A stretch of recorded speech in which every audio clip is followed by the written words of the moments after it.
Okay, అంటే అంతకుముందు ఉన్న శోభన్ ఎందుకు అన్ని వీక్స్ ఎందుకు ఉంచారు హౌస్ లో? టీఆర్పీ, ఓన్లీ టీఆర్పీ కోసం ఉంచారా? టీఆర్పీ. ఆమె ఏం చేస్తుందండి, గేమ్స్ ఏం ఆడింది? ఆమె ఫస్ట్ హౌస్ మేట్ అయినప్పుడు చికెన్ టాస్క్ ఇచ్చారు. ఆ చికెన్ టాస్క్ లో యాక్చువల్గా అయితే గౌతమ్ విన్ అయ్యాడు, కానీ బయాసిడ్ ఇచ్చి సందీప్ గారు ఈమెకి ఇచ్చారు, శోభా శెట్టికి.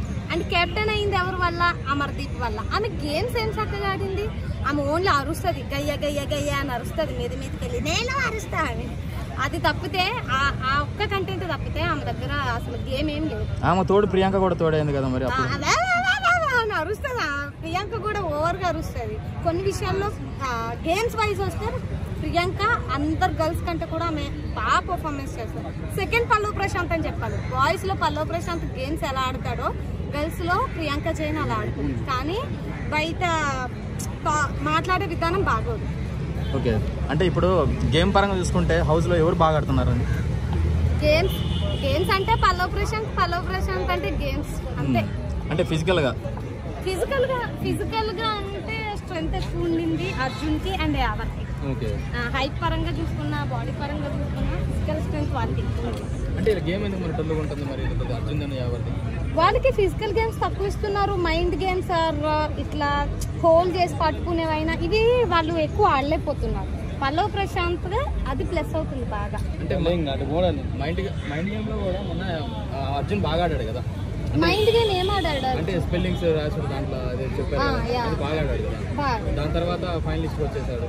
ఇప్పుడు ఉన్న 6 మెంబర్స్ లో ఎవరు టాప్ 5 లో ఉంటారు అనుకుంటున్నారు? టాప్ 5 శివాజీ, పల్లవ్ ప్రశాంత్, యావర్ అండ్ ప్రియాంక జైన్, అమర్దీప్ ఎందుకని కావాలని పల్లవ్ ప్రశాంత్ టార్గెట్ చేస్తారు? కావాలని ఫస్ట్ వీక్ నుంచి కూడా పల్లవ్ ప్రశాంత్ మీద ఒక నెగిటివిటీ పెట్టుకున్నాడు.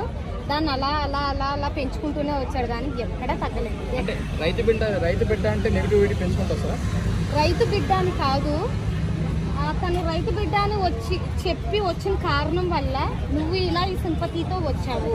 నువ్వు రైతులకి ఇస్తానంటావు, మరి బీటెక్ చేసే వాళ్ళు ఏమవుతారంటే ఆయన రైతు బిడ్డ కాబట్టి రైతులకి ఇస్తారు. నువ్వు కూడా బీటెక్ బాబు కదా, నువ్వు విన్ అయ్యి నువ్వు బీటెక్ వాళ్ళకి ఇచ్చుకో. ఎవరు కాదన్నారు? నేను అదే అంటున్నా, ఆయన కావాలని ఫస్ట్ నుంచి కూడా ఒకటి పెట్టుకున్నాడు, దాని మీద వెళ్తున్నాడు, దాని మీద స్టక్ అనే ఉన్నాడు. అలా 13th వీక్ లో ఎలిమినేషన్ జరిగింది, అంటే నామినేషన్ జరిగింది. నామినేషన్ టైంలో అరే అనొద్దు అంటే అనొద్దన్న దానికి అంత సీరియస్ కావాల్సిన అంత అవసరం ఉంది. రెచ్చగొట్టద్దు అని మాట్లాడుతున్నారు. ఆయన రెచ్చగొట్టలేదు, ఈయన రెచ్చిపోయాడు. సో పల్లవ్ ప్రశాంత్ కి మెయిన్ మైనస్ ఏంటి తెలుసా? డిఫెండ్ చేసుకోవడం రాదు. ఆయన అన్న మాటని మనం 2-3 సార్లు అదే ఏమన్నామని అడిగితే అది కూడా చెప్పలేడు, డిఫెండ్ చేసుకోలేడు. ప్లస్ అడిగింది 2-3 సార్లు అడిగితే కన్ఫ్యూజ్ అయిపోతాడు. అదొక్కటి పల్లవ్ ప్రశాంత్ కి మైనస్ అవుతుంది.